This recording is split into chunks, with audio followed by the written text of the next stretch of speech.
In the dark corners of Russian history, behind palace walls and inside frozen prison camps, women faced punishments so brutal that most historians refuse to describe them in detail.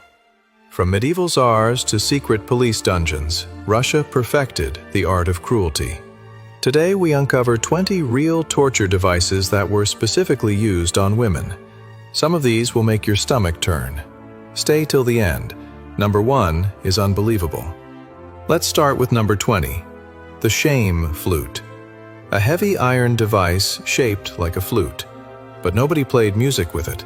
Guards locked it around a woman's neck and fingers. She had to walk through town wearing it. Everyone stared. Everyone laughed. Children threw things. In 17th century Russia, this was common punishment for women who spoke against the church or local rulers. The shame flute weighed around 5 to 8 pounds. Women wore it for hours, sometimes days. Their fingers went numb. Their necks bled from the rough iron edges. The worst part was not the metal cutting into her skin.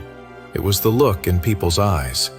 People she grew up with, people she trusted, all of them watching her suffer and doing nothing. It was not about physical pain alone. It was about destroying her dignity in front of everyone she knew. And it worked every single time. Here comes number 19, the scold's bridle.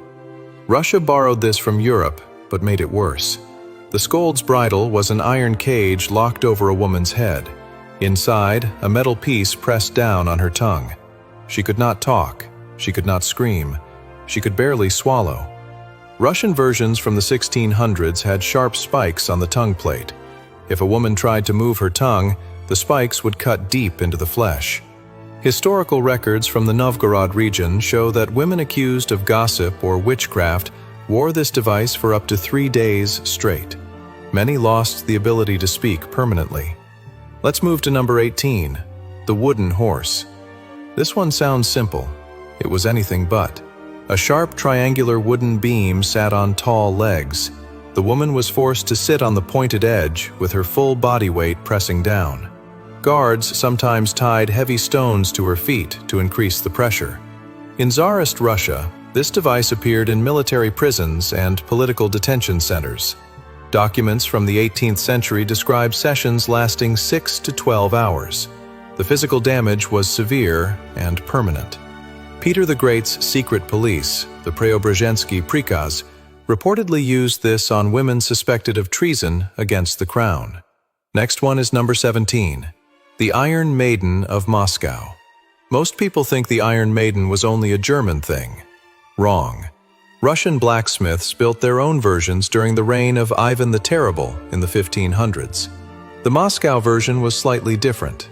It was narrower. The spikes inside were longer and positioned to avoid vital organs. The goal was not to kill quickly. The goal was maximum pain over maximum time.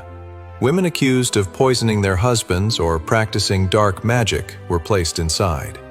Historical accounts suggest some women survived up to 2 days inside the device before succumbing to blood loss and infection. Let's move to number 16, the strappado. Russian interrogators loved this method. They tied a woman's hands behind her back. Then they hoisted her up by the wrists using a rope and pulley system. The shoulders dislocated almost immediately. The pain was beyond description. What made the Russian version unique was the addition of weights. They attached iron blocks to the woman's ankles. In the dungeons beneath the Kremlin, this technique was used extensively during the 16th and 17th centuries. Records from the time of troubles, around 1598 to 1613, mention hundreds of women subjected to this method during political purges. Here comes number 15, Siberian ice torture. Only Russia could turn winter itself into a weapon. Guards stripped women naked and threw them outside in the Siberian cold. Temperatures dropped to -40 degrees. But here is the truly cruel part. They poured water over the women repeatedly. Layer after layer of ice formed on their skin. The body went into shock within minutes. The skin turned blue, then white, then stopped feeling anything at all. During the Gulag era of the 1930s and 1940s, Multiple survivor testimonies describe this exact practice. According to Gulag historians, an estimated 18 million people passed through the Soviet camp system. Women made up roughly 10%. Many faced this specific punishment for breaking camp rules. Former prisoners who wrote memoirs after their release described watching other women being dragged outside at night. Some never came back. The ones who did come back were never the same. Frostbite claimed fingers, toes, ears. The cold changed them inside too. One survivor described the sound of water freezing on skin as something she heard in her nightmares for the rest of her life. Let's move to number 14, the rack. The Russian rack worked like racks everywhere else. Arms and legs were tied to opposite ends. Then the device slowly stretched the body apart. Joints popped, ligaments tore. But Russian interrogators added something extra.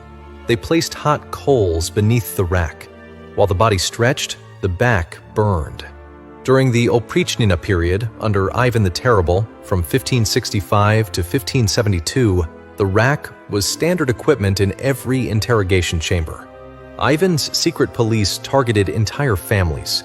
Women were racked alongside their husbands and children to extract confessions about supposed conspiracies. Next one is number 13, branding irons. In 18th century Russia, branding was legal punishment. Special irons heated in fire were pressed against a woman's face, forehead, or cheeks. The mark was permanent. Everyone who saw her face knew she was a criminal.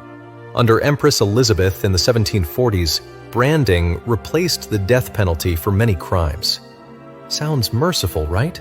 But the branded women became social outcasts. They could not find work. They could not marry. They lived the rest of their lives in shame.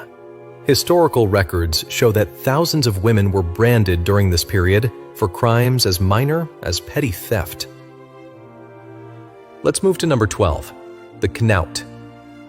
The knout was Russia's most famous whip, but calling it a whip does not do justice to how terrible it was. The knout was made of rawhide strips braided together with wire woven through them. Each strike ripped skin from bone. The sound it made was sickening. A sharp crack followed by something worse. Under Russian law from the 1600s through the 1800s, women received the knout for crimes ranging from theft to adultery. A sentence of 20 lashes often proved fatal. Skilled executioners could kill with a single blow aimed at the spine. An estimated 40% of people who received more than 30 lashes died within the first week from infection and blood loss. Foreign visitors to Russia wrote detailed accounts of public knouting. They described crowds gathering to watch. Some women screamed. Others went silent after the first few blows. The executioners were professionals. They trained for years. They knew exactly how deep each blow would cut, and they took pride in their precision. The knout was not officially abolished until 1845. That means for over 200 years, this was considered perfectly normal justice. Here comes number 11, tongue removal. In Tsarist Russia, cutting out a woman's tongue was considered appropriate punishment for blasphemy or speaking against the Tsar. This was not done with any medical precision. A blacksmith's tool or heated tongs grabbed the tongue and ripped or cut it out. Many women bled to death during the procedure. Those who survived could never speak again. During the reign of Alexis I in the mid-1600s, tongue removal was formalized as a legal punishment.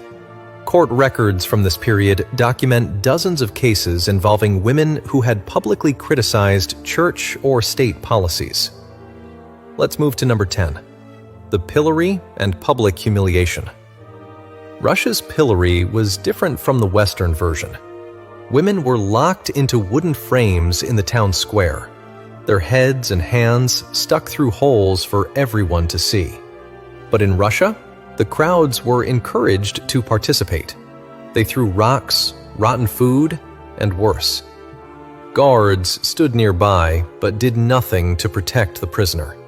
In winter, guards poured cold water over the restrained woman and let it freeze on her body.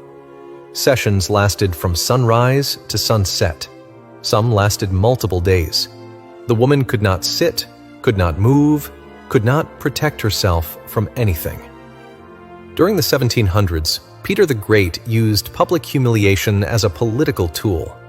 Women connected to his enemies were paraded through Moscow in pillories. The psychological destruction was the real punishment. Many of these women took their own lives within weeks of their release. Their reputations were gone.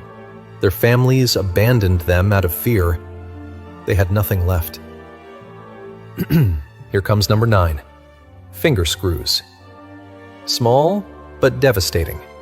Finger screws were metal devices that slowly crushed each finger one at a time. They looked almost harmless sitting on a table.